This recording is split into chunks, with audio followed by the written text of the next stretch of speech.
말씀의 제목은 시작입니다. 시작이라는 제목으로 하나님의 말씀을 상고하며 나누길 원합니다. 두렵고 떨리는 마음으로 하나님의 말씀 여러분들과 나누길 원합니다. 모든 역사의 시작이신 예수 그리스도께서 창조의 사건에도 첫 절부터 빼곡하게 기록되어 있음을 여러분들과 나누길 원하고요.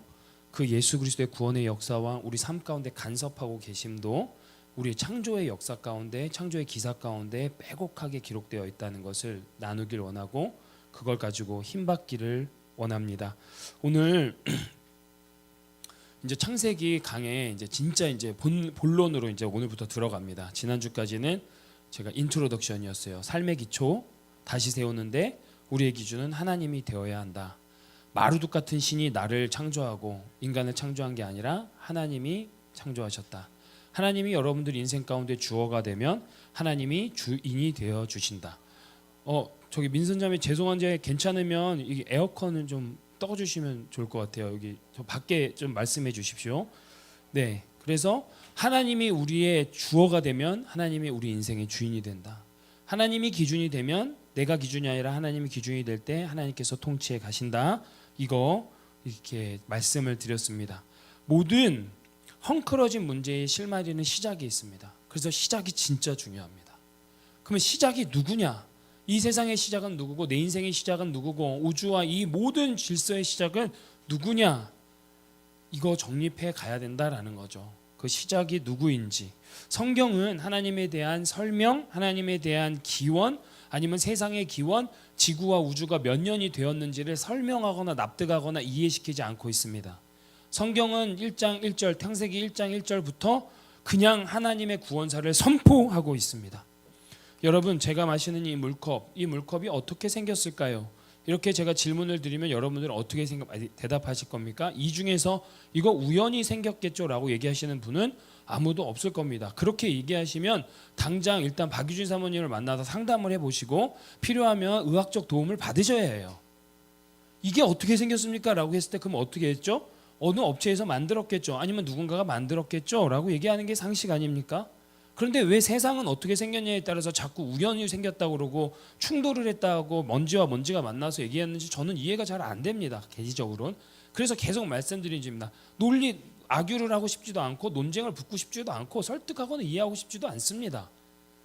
사람 저기 밖에 보면 저는 여기서 나무가 보이는데 저 나무가 시절에 따라서 색깔이 바뀌는 걸 어떻게 저 나무는 어떻게 생겼을까? 저 나무는 왜 저렇게 색깔이 바뀔까? 얘기했을 때 우연히 바뀌겠지 이러니까 바뀌겠지 라고 얘기할 수 있는 사람이 있겠습니까? 결국 그럼 저것도 누군가가 만들었다는 얘기죠. 그럼 세상은 어떻습니까? 세상도 우연히 생겼다고 얘기할 수 있는 건가요? 이런 상식에 기원하면 세상도 누군가가 만들었다는 것이 더 합당하지 않겠냐라는 거예요. 이것이 제 믿음입니다.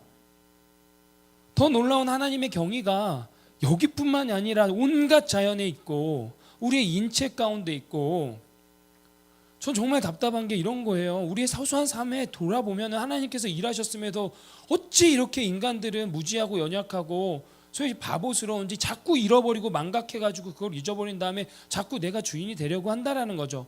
창세기를 통해서 놀라운 경의와 경천동지 할 일들이 우리 가운데 일어났으면 좋겠습니다. 우리의 심령에 다시 한번 흔들림이 있길 원합니다. 흔들림이라는 건요 그냥 흔들리는 게 아니에요. 우리의 모든 무질서한 것들이 다시 정립이 되는 사건이 우리 창세기의 묵상을 통하여 일어나길 원한다라는 거예요. 하나님을 선포하는 일이 일어나길 원합니다. 하나님을 향한 믿음의 고백이 절절하게 튀어나오길 원합니다. 네, 맞습니다. 하나님이 창조하셨습니다. 하나님이 시작입니다. 예수 그리스도께서 시작입니다. 제가 기브업합니다. 제가 복종합니다. 제가 포기합니다. 저는 이 중에 한 명만 그렇게 일어나도 우린 성공한다. 창세기를 통해 예수 그리스도를 보는 역사가 일어나길 원해요. 현대사회가 원하는 게 뭡니까? 설명이고 이해하고 납득입니다. 그래서 우리 젊은이들은 특별히 더 그렇습니다. 납득이 안 돼요. 이해가 안 돼요. 동의가 안 돼요. 어떻게가 안 돼요. 어그리가 안 돼요. 바잉이 안 돼요. 다이빙이 안 돼요. 계속 이런 얘기를 해요. 네, 하지 않으셔도 돼요. 저는 그럴 의의가 없다니까요.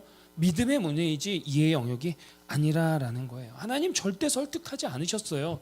창세기 1장 1절부터 하나님은 태초에 하나님이 천지를 창조하시니라 라고 해가지고 설득한 게 아니에요. 이 문장 뭐라고 그랬죠? 선포라고 했고 믿음의 고백이라고 했습니다. 하나님은 이 문장에서 누가 주어를 만드셨죠? 하나님이. 세상의 주어가 하나님이라는 걸 그냥 선포하셨어요. 하나님 자신을 먼저 계시하시고 우리를 하나님 앞에 딱 세워서 선택해. 누가 이 태초와 이 시간과 우주와 모든 창조 질서의 주인이냐 결정해라. 너냐 나냐 이 얘기하시는 거예요. 여러분들 창세기 1장 1절 앞에 오늘 서셨습니다. 어떤 결정을 하시겠습니까? 어떤 선택을 하시겠습니까? 하나님께서 오늘 도전하세요. 나를 선택할 거냐 너를 선택할 거냐? 창조를 선포하고 그 사실을 믿음으로 받아들일 거냐? 아니면 그 과학이라는 것도 내가 너에게 준 건데 그 과학이라는 걸로 자꾸 뭐 세상을 자꾸 이해하려고 하고 논쟁을 붙으려고 하는 거냐? 그거 선택하라라는 것입니다. 하나님을 모르고 믿음이 없는 사람은 어쩌면 제가 되게 사이비 교주로 보일 거고 요즘 넷플릭스에 나오는 그 다큐멘터리처럼 제가 JMS로 보일 수도 있을 것 같고 아가동산의 아가교주처럼 보일 수도 있겠죠. 그럴 수 있겠죠. 믿음이 없으면. 그러나 믿음으로 바라보는 순간 이 말은 저의 말이 아니라 하나님께서 우리에게 주시는 장엄한 명제요 진리요 선포라는 걸 우리는 알 수 있다라는 거예요. 성경은 우리에게 하나밖에 없는 하나님을 복수로 기록하고 있습니다. 태초에 하나님이 천지를 창조하시니라. 우리 지난주에 히브리어로 봤죠. 제가 이 히브리어 그게 되게 중요하다고 했습니다. 또 갖고 왔어요. 히브리어는 이렇게요. 정말 뭐 머리 아프죠. 뭐냐 그림이야 뭐야 막. 근데 왼쪽 오른쪽부터 읽는다고 그랬어요. 베레시트 바라 엘로힘 엣 하샤마임 벳 하레츠. 이게 태초에 하나님이 천지를 창조하시니라 했을 때 베레시트 바라 엘로힘. 엘로힘이 하나님이에요. 엘로힘이 하나님인데 히브리어에서는요 힘 밑에 미음이 붙죠.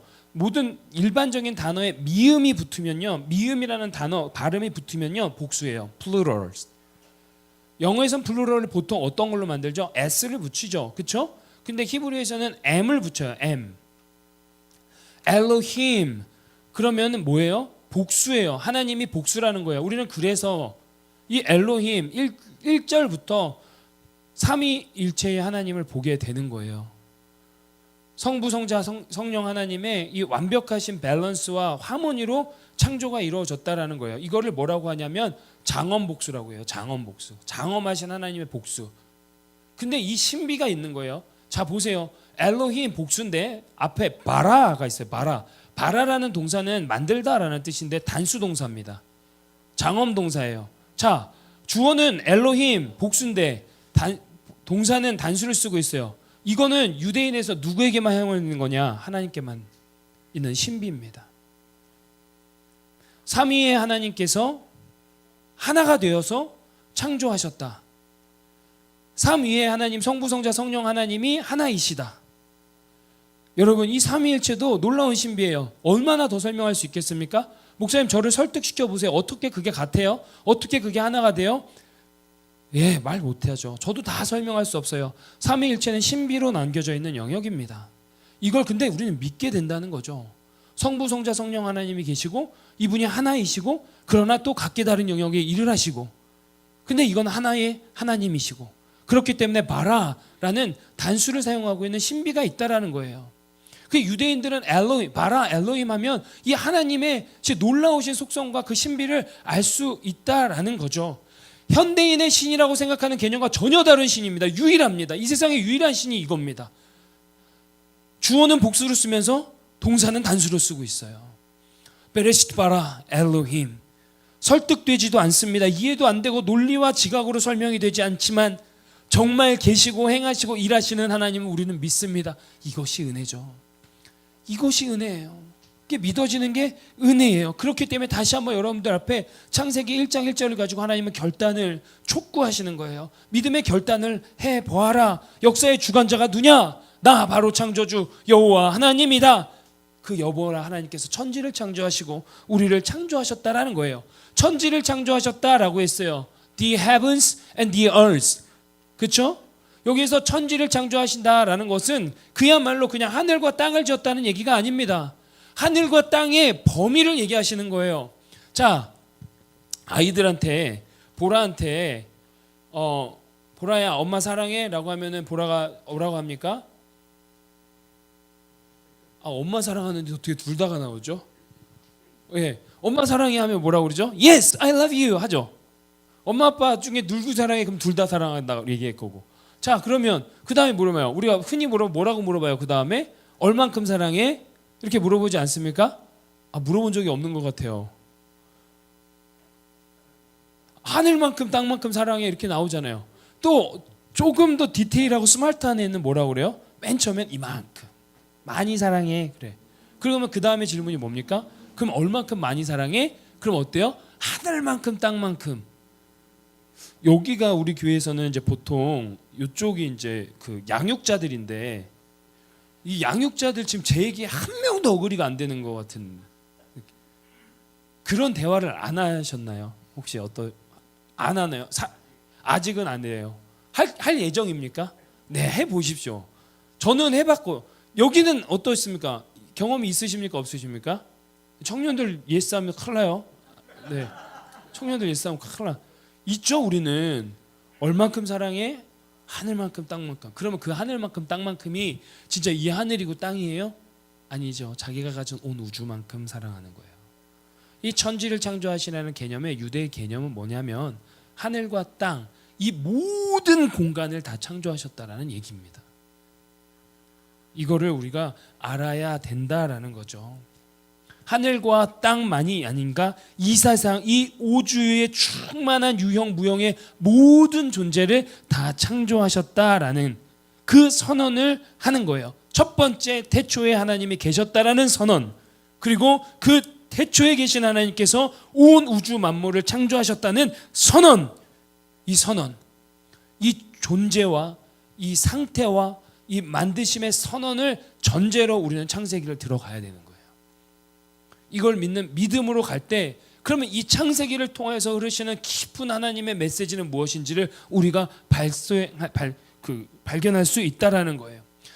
여기 히브리어에 그리고 나서 보면, 다시 한번 보면 베레시트 바라라는, 바라가 아까 만들다라는 건데, 이 만들다라는 바라가 장엄 동사라 했습니다. 이 바라는 오직 한 주어에만 쓸 수 있습니다. 누굽니까? 여호와 하나님. 히브리어에서 이 바라 동사는요, 엘로힘한테밖에 쓸 수가 없어요. 사람한테 붙일 수 있는 동사가 아니에요. 이 바라는요, 이 자체로 완전한 동사예요. 무에서 유를 창조할 때 쓰는 동사가 바라예요. 그러니까 뭐 빅뱅 이런 전 잘 몰라요. 과학자가 아니니까. 근데 무슨 먼지가 생겨서 먼지가 충돌이 나서 우연히 충돌이 돼서, 그러면 또 도전을 해요. 그럼 그 먼지는 어디서 생겼는데? 그럼 그 먼지가 충돌을 하려고 하면 그 먼지에 충돌하는 에너지는 어떻게 설명해야 되는지 많이 읽어요, 저도. 근데 다 이해가 안 되더라고요, 오히려. 근데 이 바라라는 게 진짜 무에서 유를 창조한 유일한 동사예요. 아무것도 없는 상태에서 하나님께서 말씀으로 창조하셨다라는 거죠. 하나님이 무엇을 가지고 뭘 만들었다라는 동사를, 똑같은 만들다 동사가 또 다시 나와요. 사람을 흙으로 만들 때, 그 흙으로 사람을 만들 때는 야찰이라는 동사를 써요. 몸을 가지고 만들다는. 근데 지금 세상 천지는 어떻게 말씀으로 아무것도 없는 상태에서 만드셨다라는 얘기, 이 바라를 쓴단 말이에요. 하나님의 존재를 다시 한번 증명하고 있고, 무에서 유를 창조하신 그 하나님, 진화론은 뭔가가 있어야 되는 거예요. 여러분 착각하면 안 돼요. 뭐가 있기 때문에 거기서 자꾸 디벨롭이 되는 거예요.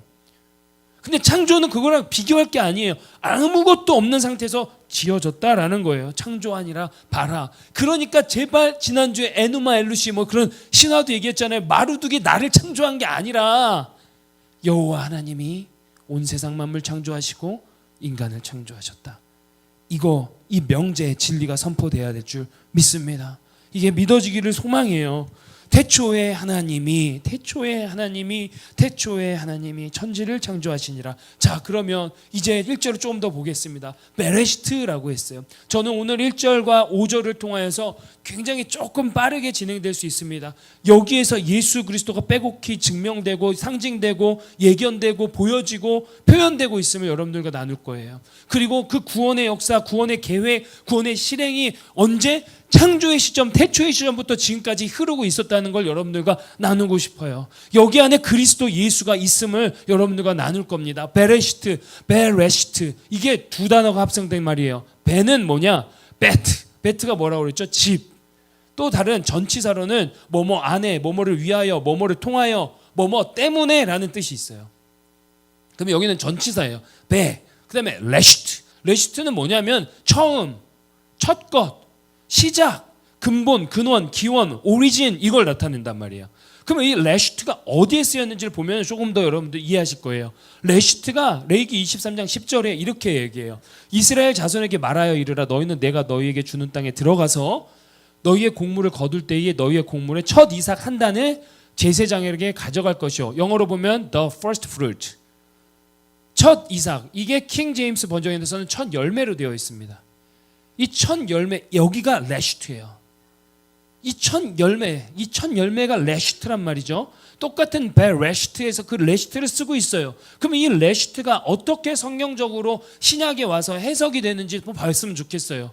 보면은 고린도전서 15장 20절 여러분 한번 읽어주십시오. 시작.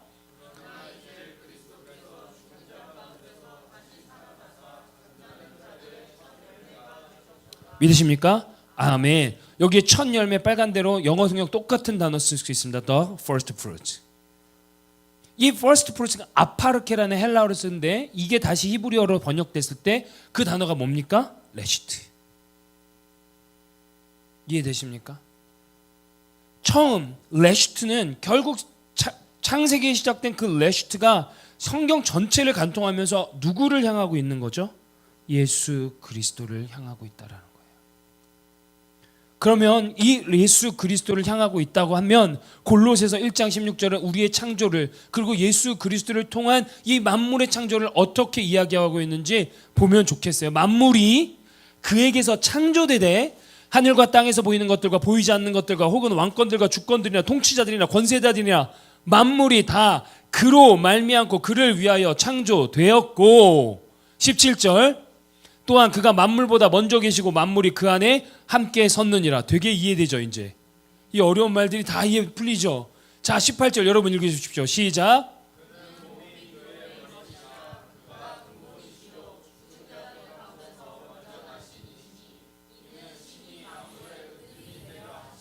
아멘. 여기 빨간 글씨로 다 단어 그렸죠. 그는 교회의 머리이시라. 그가 근본이시라. 그가 천하 만물의 으뜸이시라. 이게 다 레시트라는 거예요. 할렐루야. 할렐루야. 그럼 이 말씀을 정리한다면 레시트는 뭡니까? 그리스도 안에서 그리스도를 통하여 그리스도 때문에 그리스도를 위하여 하나님 엘로힘 여호와 하나님 성삼위 하나님께서 천지를 창조하시니라. 아멘. 할렐루야. 성경의 모든 용례, 이 단어 레시트의 모든 용례를 정리해 봅시다. 시작, 첫 것, 첫 열매, 근본, 으뜸, 그 기원, 이 모든 것이 뭐와 연결되어 있습니까? 우리 구주 예수 그리스도와 연결되어 있다라는 거예요. 그렇기 때문에 레시트, 이 말 다시 하면 그리스도 안에서 그리스도를 통하여 그리스도 때문에 그리스도를 위하여 여호와 하나님께서 천지를 창조하시니라. 창세기 1장 맨 처음부터 하나님께서 예수 그리스도를 우리 가운데 숨겨두셨어요. 말씀 가운데 두셨다라는 거예요. 그러면 다시 한번 우리가 골로새서 1장 16절 너무 중요한 말씀이에요. 만물이 그에게서 창조되제 베레시트 창조되되 하늘과 땅에서 보이는 것들과 보이지 않는 것들과 유형 무형의 것들이 혹은 왕권들이나 주권들이나 통치자들이나 권세들이나 만물이 다 그로 말미암고 베레시트 그를 위하여 베레시트 창조되었다. 바라. 아멘. 베레시트 바라 엘로힘. 골로새서 1장 16절과 정확히 관통하고 있습니다. 예수 그리스도께서 예수 그리스도 때문에 그를 위하여 그를 통하여. 그래서 이 이야기를 이사야 46장 10절에서는 얘기하고 있어요. 내가 시초부터 종말을 알리며 아직 이루지 아니한 일을 옛적부터 보이고 이르기를 나의 뜻이 설 것이니 내가 나의 모든 기뻐하는 것을 이루리라 하였노라. 아멘. 내가 시초부터 그 시초 베레시트 in the beginning 예수 그리스도 안에서 계셨던 존재하셨던 영원 전부터 존재하셨던 그 하나님이 종말을 알리며 자 시작과 종말을 알렸다고 해요. 여러분 우리의 처음이 누구십니까? 제가 한 15분 설교 드렸는데 딱 하나인데 누구시죠 지금? 제가 지금 누구 얘기하죠? 우리의 시작은 누구십니까? 예수 그리스도. 자 그러면 이거 정말 어려운 질문인데 우리의 종말은 누구실까요? 예수 그리스도. 맞죠? 그렇기 때문에 요한계시록에서는 예수 그리스도를 얘기하고 있죠. 나는 알파와 오메가요, 처음과 마지막이요, 시작과 마침이라. 아멘. 예수 그리스도께서 우리의 시작이요, 우리의 마지막이란 말이에요. 그렇다면 이사야 46장 말씀의 해석이 되는 거죠. 예수께서 처음부터 계셨고 종말을 알고 계셨다. 베레시트, 태초에. 우리의 구원은 과정이고 플로잉의 개념입니다. 조금 어려울 수 있겠습니다. 우리의 구원은 진행형입니다. 우리의 구원은 진행형이 아직 완성되지 않았습니다. 그런데 말씀을 잘 보시면 시초의 종말을 알렸다 하셨습니다. 예수 그리스도께서 시작과 함께 뭐가 있습니까? 종말이 있다. 이 말은 뭡니까? 하나님께서 이 땅을 창조하시는 그 순간부터 우리 영원 전부터 구원을 계획하셨다라는 말이 통하게 되는 거죠. 종말은 우리의 구원보다 선지하고 있습니다. 선행하고 있다는 걸 알 수 있겠습니까? 종말은 이미 정해져 있습니다. 하나님께서 영원 전부터 계시하셨을 때, 그리고 창조하실 때 이 땅의 종말을 이미 계획하고 계시다라는 거예요. 그리고 그 종말의 누구냐? 예수 그리스도인 거예요. 그리고 우리는 그 구원의 여정 가운데 있습니다. 우리의 구원의 완성은 언제입니까? 세상의 끝이 나고 신랑 되신 예수님께서 우리를 신부 맞아 자신이 예비하신 처소로 올라갈 때 영화롭게 우리의 구원은 완결되는 것입니다. 그러나 이 종말은 이미 정해져 있다라는 거예요. 그럼 베레시트, 그리스도 때문에 그리스도를 통하여 그리스도를 위하여 처음에 태초에 우리 예수님께서 처음과 나중이 다 된다 한다면 우리에게 던지는 너무너무나 큰 놀라운 능력과 힘은 뭡니까? 우리가 아무리 어렵고 힘든 여러 가지 일들로 인해서 어려워할지라도 다 지나가리라. 결국 끝은 온다. 그러니까 인내하고 소망을 가지고 환난을 견뎌내라 하는 말씀으로 받을 수 있는 거예요. 시내산에서 2년 반 동안 광야의 여정을 준비할 때 분명히 이건 썼다고 말씀드렸어요. 앞이 한 치 앞도 알 수 없는 그 여정의 길을 갈 때에 진짜 두렵고 진짜 무섭고 공포감이 있는 그 인생의 여정 가운데 베레시트, 태초에 하는 이 말씀이 우리 가운데 어마어마한 힘을 주는 건 끝이 있어. 결국 만날 거야. 너의 길이 터널이야, 동굴이 아니야. 막힌 동굴이 아니야, 너는 터널이야 라는 말씀으로 우리를 위로할 수 있다라는 거예요. 역사의 시작 그리스도로 시작돼서 역사의 종말 그리스도로 끝날 것이다. 그래서 요한복음 1장에 태초라는 말이 나옵니다. 거기 태초는 뭐라고 했습니까? 시간적 개념의 태초가 아니라 영원한 영존하신 하나님을 나타내는 단어라고 했습니다. 창세기 1장의 태초는 시간적 개념의 태초입니다. 가장 첫 시작의 시간을 얘기하고 있습니다. 이 두 가지가 우리에게 주시는 어마어마한 위로가 있지 않겠습니까? 영원 전부터 나를 구원하시기 위해 계획하신 하나님께서 시작의 시점이 예수 그리스도가 되셨고 종말까지 이미 다 확정하신 그 주님이 계시니 나의 인생 이미 정말 고달프고 외롭고 험하고 대견 헛헛하고 앞이 알 수 없고 나도 알 수 없는 눈물이 흐를 때 그럴 때마다 태초에 하나님이 천지를 창조하시니라는 이 말씀이 나에게 주시는 위로가 있는 거예요. 그렇구나. 끝이 있구나. 이게 영원하지 않구나. 이 괴로움이, 이 고민이, 이 고통이 그렇지 않구나. 우린 작은 아픔, 그 아픔이 내 아픔의 전부라고 생각하고 온 우주의 아픔이라고 생각하죠. 청년들 직장 생활하면서 직장에 있는 모든 문제들이 내 삶의 가장 큰 문제라고 생각하죠. 근데 그것이 해결되면 다 끝날 것 같지만 또 그렇지도 않고 인생은 또다시 어려운 거죠. 웃음기 확 사라질 거야. 오르막길의 가사처럼. 우리 인생이 그렇게 바라보면 그런 것 같죠. 그러나 하나님은 오늘도 이 말씀을 통하여 살아계신 하나님께서 우리를 위로하신다는 거예요. 끝이 있어. 힘내. 아직 게임 안 끝났어. 절망하지 마. 베레시트 말 속에는 그 놀라우신 예수 그리스도의 능력의 말씀이 숨겨져 있던 거예요. 우리 2절을 한번 볼까요? 그래서 땅이 혼돈하고 공허하며 흑암이 깊음 위에 있고 하나님의 영은 수면 위에 운행하시니라. 아멘. 땅이라고 했어요. 땅은 무언가를 또 상징합니다. 모든 창조의 기사 속에는 하나님의 구원의 메시지가 감춰져 있어요. 여러분 땅, 밭 이런 거 하면은 보통 무엇을 얘기하죠? 어떤 거에 느껴지나요? 우리 예수님이 복음서에서 땅, 밭 얘기할 때 가장 많이 가리키는 게 뭡니까? 사람의 마음. 맞죠? 옥토밭, 가시덤불, 돌짝밭, 그냥 길가. 다 밭은 사람의 마음을 얘기합니다. 또 사람의 존재에 대해서 땅은 얘기하지 않죠? 얘기하고 있지 않습니까? 예수를 믿지 아니하는 사람들도 뭐라고 합니까? 흙에서부터 사람이 와서 흙으로 돌아간다고 얘기하고 있고, 우리는 창조기를 보면서 흙에서 우리가 지어진 것도 믿고 있습니다. 그리고 우리가 흙으로 돌아간다는 것도 알고 있죠. 결국 땅은 하나님이 이 땅을 통하여서 사람을 상징하고 있음을 우리는 알 수 있어요. 천지창조는 그렇기 때문에 잘 보면 우주기원보다는 땅에 초점이 맞춰져 있는 거예요. 그렇기 때문에 천지창조의 끝에 뭐가 있습니까? 사람의 창조가 있는 거예요. 사람의 창조에 초점이 맞춰져 있는 거죠. 땅의 모습을 근데 2절에서 세 단어로 묘사합니까? 어떻게 합니까? 혼돈, 공허, 흑암. 혼돈, 공허, 흑암. 혼돈이라는 뜻 영어로 봅시다. 뭡니까? without form. 혼돈이라는 건 chaos가 아니에요. 헷갈리제이션이 아니에요. 헷갈리고 막 뭐 어떻게 되고 뭐 갈피를 못 잡는 게 아니에요. form이 없다라는 거예요. 형태가 없고 형상이 없다라는 뜻이에요. 무언가 갖춰져 있지 않다라는 거죠. 어떤 형태가 갖춰져 있지 않다. 무질서가 아니다. 그리고 공허는 뭡니까? void. 비어 있다라는 거예요. 하나님께서 천지를 창조하셨는데 그 안에 모든 것이 비어 있다라는 거예요. 그리고 흑암은 뭡니까? 어두움. 그 어두움이 깊음에 있다 그랬습니다. 이 깊음은 어떤 pit, 동굴, 아니면 구덩 이런 얘기면 아니에요. 이 깊음은 어떤 상태입니다. 끝이 없는 깊음이에요. 그래서 요한계시록에 있는 무저갱이라는 그 단어와 같은 맥락을 갖고 있는 거예요. 끝이 없는 거예요. endless deep.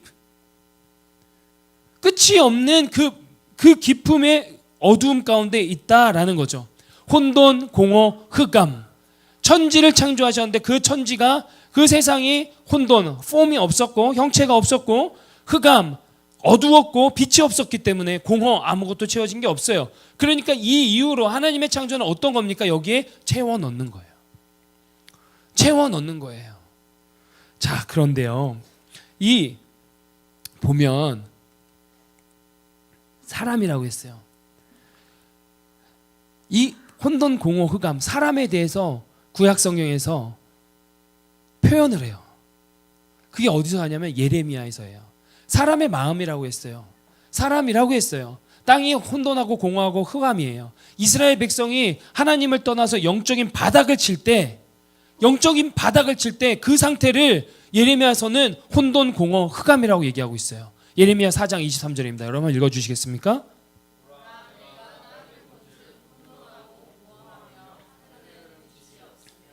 아멘.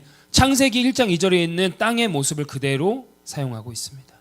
이스라엘 백성들이 영적으로 바닥을 치고 하나님을 떠나 배역하고 우상을 숭배하고 내가 주인이고 내가 잘난 맛에 살아가는 그 상태를 하나님께서는 그 땅을 본즉 혼돈하고 공허하며 하늘에 빛이 없다 말씀하셨습니다. 그리고 25절엔 결국엔 내가 본즉 사람도 없고 공중의 새가 다 날아갔다고 했어요. 사람이 살 수 없고 어떠한 생명도 존재하지 않는 상태가 된다라는 거예요. 지금 이 시대를 살아가는 예수를 모르고 저 멀리 저 진짜 끝도 없는 무저갱으로 달아가고 있는 그 사람의 모습이 똑같다라는 거예요. 그 사람, 그 땅, 혼돈, 아무것도 채워지지 않아요. 예수의 형상이 없으니까. 공허해요. 아무것도 없어요. 예수의 빛이 없으니까. 예수의 빛이 없으니까 흑암이 가득한 거예요. 이런 상태, 이런 영적인 상태. 그런데 예수님께서 태초부터 계셨고 이제 문제 제기만 하는 것이 아니라 해결의 실마리를 제공하기 시작한다라는 거죠. 성경을 보면 저는 하나님을 너무 사랑할 수밖에 없는 이유가 뭐냐면 하나님은 문제 제기하고 포인아웃만 하는 게 아니에요. 블레임만 하고 탓만 하고 질책만 하시는 하나님이 아니에요. 거기에 단서와 결론과 실마리를 늘 제공하고 있다라는 거예요. 하나님을 떠난 인류가 어떤 상태인지 예레미야 4장 25절을 통해서 하나님은 똑같이 창세기 1장 2절의 말을 그대로 사용하고 계십니다. 자, 그리고 나서 하나님이 그 혼돈과 공허와 흑암 가운데 있는 그 상태에서 어떻게 했다고 합니까? 하나님의 영은 수면 위에 운행하시니라. 이 하나님의 영이 뭡니까? The Spirit of God. 이게 루하우, 성령이에요. 성령. 성령께서 수면 위에 운행하시니라. 하나님의 영, 성삼위 하나님의 영이 운행하시니라 그랬어요. 혼돈하고 공허하고 흑암이 깊은 상태에 있는 거기를 하나님이 운행하신대요. 근데 이 운행하시는 뜻이 원어를 보면 어떤 뜻인지 아십니까? 새가 알을 품다. 새가 알을 품다가 이 운행하시니라의 뜻이에요. 생각해 보세요. 새가 알을 낳아요, 품어요, 꼼짝도 않고 품어요. 움직이지도 않아요. 정확히 그 기일을 지켜요. 그리고 그 시간이 지나면 그 알에서 새가 부화를 합니다. 그리고 그 새를 양육을 하죠. 둥지를 짓고 먹이를 가져다 주고 어느 정도 성장을 하면 어떻게 합니까? 떨어뜨려서 또 다시 비행훈련을 시키고 그리고 독립을 시켜요. 이 운행하시니라가 알을 품다예요. 알을 품다. 이거에 대한 표현이 어디 있냐면요, 신명기 32장 11절 읽어보십시오. 시작.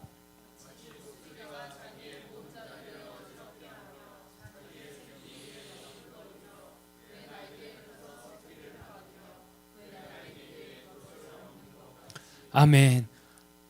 여호와 하나님께서 이스라엘 백성들을 내가 너희들을 어떻게 케어했는지를 얘기해 주세요. 근데 이 표현이 운행하시다예요. 새가 알을 품는 것처럼.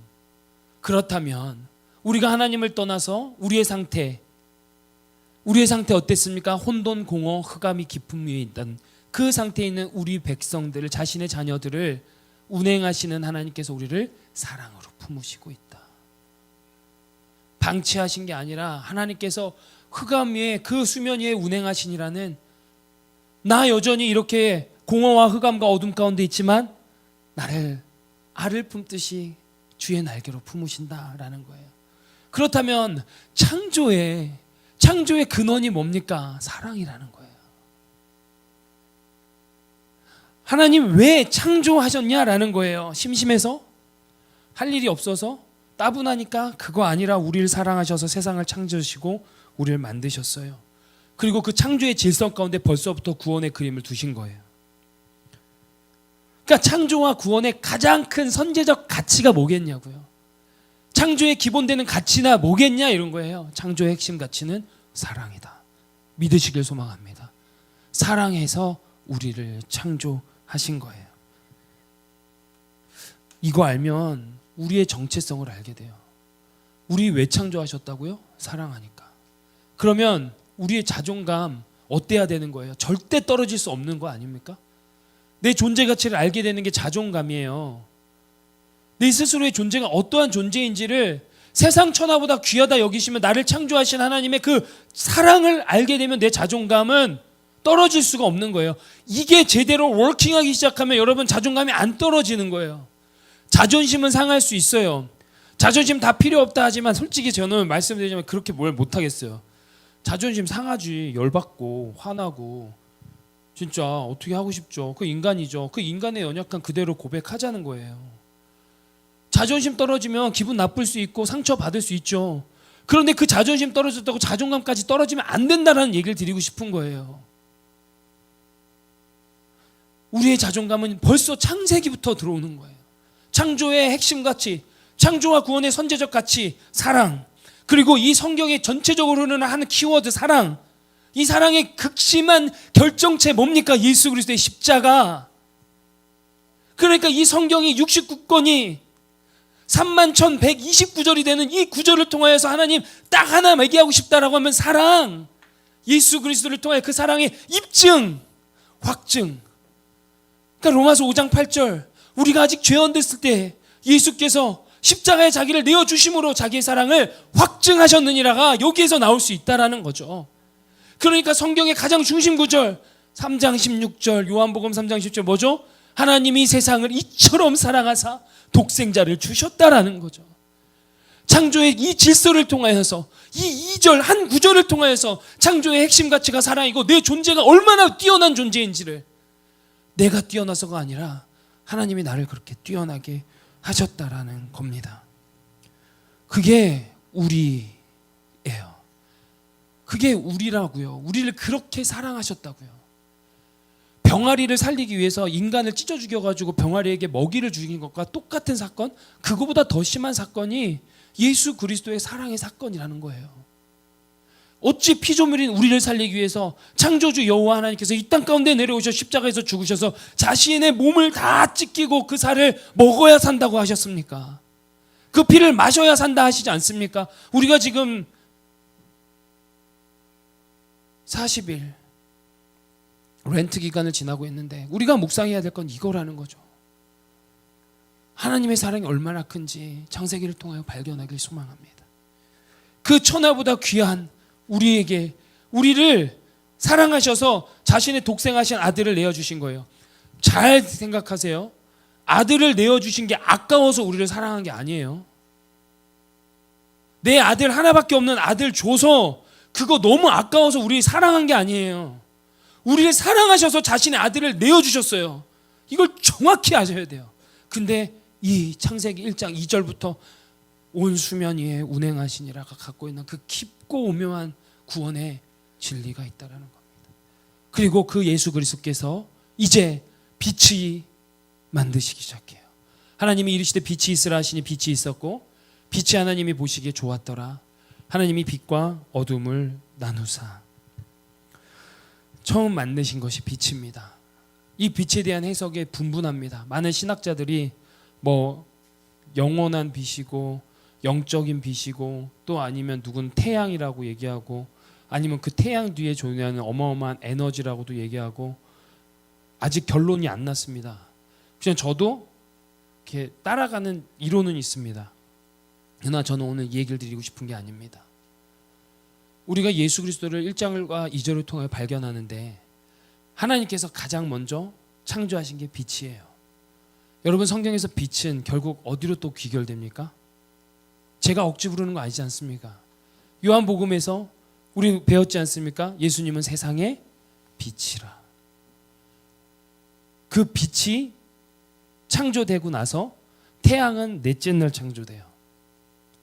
그러면 그 사이에 뭐가 있습니까? 식물과 자연이 생성돼요.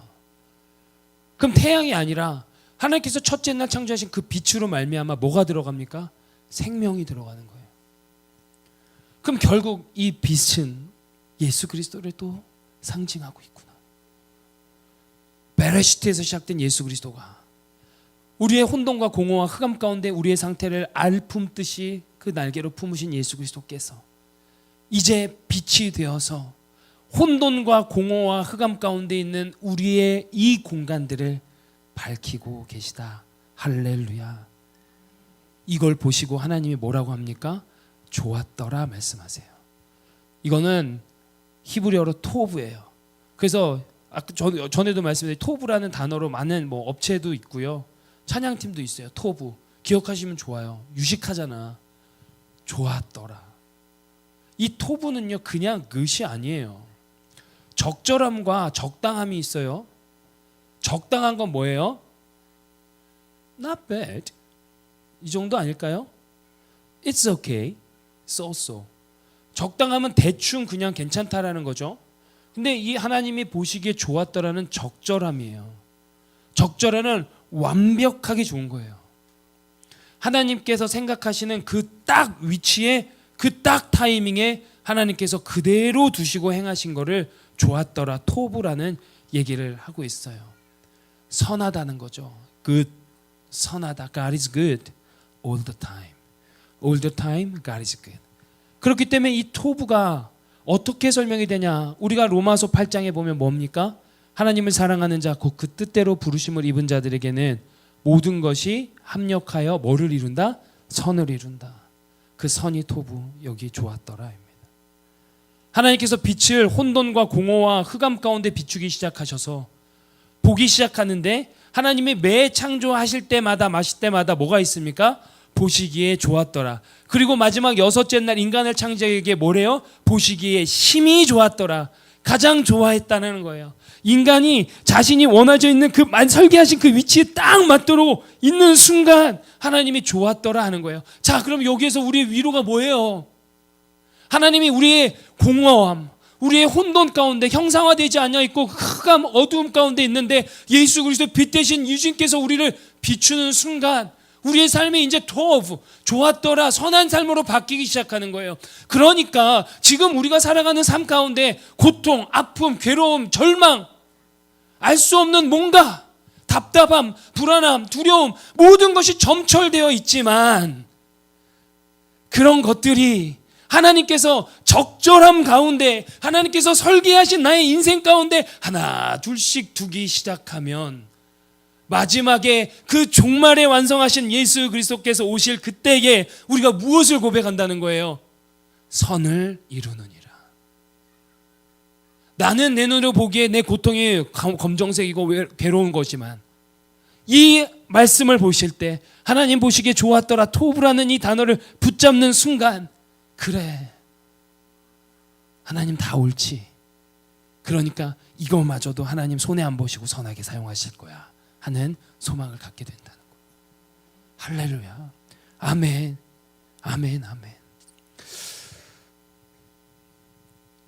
전체적인 하나님의 그림을 보기 위한 우리의 안목이, 여유와 인내, 그리고 과정과 시간이 필요해요. 그래서 우린 그걸 믿음이라고 하는 거예요. 우리가 믿음의 눈을 가지고 지금 일어나는 모든 일들을 해석할 수는 없지만 하나님이 보시기에 좋았더라, 그를 사랑하고 그 부르심을 입은 자들에게는 모든 것이 합력하여 선을 이룬다 하셨으니, 하나님의 창조 질서를 딱 보니까 결국 그 하나님의 창조도 어둠과 흑암과 공허였지만 하나님께서 거기에 예수 그리스도의 빛을 넣으시고 하나하나씩 적절함으로 채우시니 그것이 이루 말할 수 없는 아름다움이 되었듯 우리의 인생도 지금 나는 여전히 혼돈과 공허와 흑암 같지만 예수 그리스도의 빛이 있고 하나님의 창조의 역사가 새롭게 날로 이루어가니 믿음의 눈을 가지고 우리 주 예수 그리스도 만나는 그날 우리는 좋았다고 얘기할 수 있을 거라 믿습니다. 이것이 오늘 우리에게 던져주시고 위로와 힘을 주시는 메시지입니다. 말씀을 마무리하길 원합니다. 이미 시작되었습니다. 하나님의 구원의 역사가 이미 시작되었고 우리 가운데 여전히 재창조의 역사는 일어나고 있습니다. 무엇을 적용하면 좋을까요? 하나님께서 천지 창조하셨고 그 창조의 핵심이 예수 그리스도시라면, 주님께서 시작이고 마침이시라면 우리의 모든 문제는 결국 주 예수 그리스도 안에 있다는 것. 그리고 오늘 함께 본 골로새서 말씀, 이사야 말씀, 이런 것들을 어떻게 볼 수 있다면 우리가 고린도후서 4장 6절의 말씀으로 정리를 할 수 있지 않겠나 싶어요. 어두운 데에 빛이라 말씀하셨던 그 하나님께서요, 이제 우리의 마음 가운데 예수 그리스도의 얼굴에 있는 그 하나님의 영광을 아는 빛을 비추셨어요. 창조주의 빛이 우리 가운데 비춰져서 우리 가운데 다시 한번 빛이 창조됩니다. 여러분, 오늘 이 말씀으로 여러분들 위로하길 원합니다. 어두운데 빛이라 하신 하나님의 말씀이 지금도 우리 가운데 살아계신 하나님의 말씀이면 그게 얼마나 큰 힘이 될 줄 생각해 보십시오. 주님, 나의 어두운 가운데 명하십시오. 빛이라 하실 때 내 어둠이 사라질 줄 믿습니다. 나의 혼돈과 공허가 사라질 줄 믿습니다. 내 마음에 비춰 주시옵소서. 예수 그리스도의 신비를 알길 원합니다. 모든 통치자들과 왕권과 권세들이 다 주님께 속해 있다면 내 삶의 문제 나는 해결할 수 없지만 주님께서 이미 주권자 되어서 하고 계심을 믿습니다. 그래서 맡길 수 있다는 거예요. 여러분들께 또 다른 말씀, 맡기라 말씀드리는 거 아닙니다. 맡겨집니다. 이 빛이 들어오면, 이 말씀이 나 안에 들어오면. 여러분, 우리 오늘 나눈 이 구절 어렵지 않잖아요. 그렇죠? 태초에 하나님이 천지를 창조하시니라. 땅이 혼돈하고 공허하고 흑암이 깊은 가운데 있는데 하나님의 영이 운행하시니라. 여기까지 어려우신 분 손들어 주시면 제가 별도로 과외해 드리겠습니다. 그러면 여러분, 저랑 오늘 한번 약속해 봅시다. 우리 한 주간 이 두 절 한번 붙잡고 살아보세요. 할 수 있겠어요? 오늘 우리 기도 이거 할 거예요. 한 주간 살 때 성령님 이 두 구절 잊지 않게 해주세요. 이 구절 묵상하고 읊조리고 되뇌일 때마다 제게 새롭게 샘솟는 힘을 주십시오. 창조주의 빛을 바라봅니다. 교회 이전도 그래요. 그래서 저 정말 평안했어요. 하나님 손 안에 있는데 뭐가 걱정이에요? 하나님의 빛을 보는데 뭐가 걱정이에요? 하나님께서 선을 이루시는 거 아는데, 근데 이게 제가 뭐가 아니라고요. 이 하나님의 말씀의 능력이 저 안에 있으니까 되더라고요. 저는 여러분 그렇게 성격이 좋지 않아요. 그래서 저는 쉽게 걱정해요. 두려워해요. 염려해요. 희한해요. 근데 제가 이 말씀을 경험하니까 이게 되는 거고, 오늘도 이렇게 여러분들과 말씀을 나눌 수 있어서 얼마나 감사한지 모르겠어요. 자, 창세기 1장 1절과 2절 말씀. 어차피 주님 손에 있어요. 아무리 발버둥쳐도 어쩔 수 없어요. 여러분 이미 끝난 인생이라니까. 글렀어. 하나님 손에 있는 거예요. 여러분들은요. 네? 그러니까 힘 받고 사세요. 그러니까 근심하고 절망하고 고민하고 부정하지 마시고, 합력하여 선을 이루실 하나님 바라보며 힘받는 한 주 되시길 주 예수 그리스도의 이름으로, 우리의 구원자 되신 주 예수 그리스도의 이름으로 베레시트 축복합니다. 우리 함께 찬양합시다.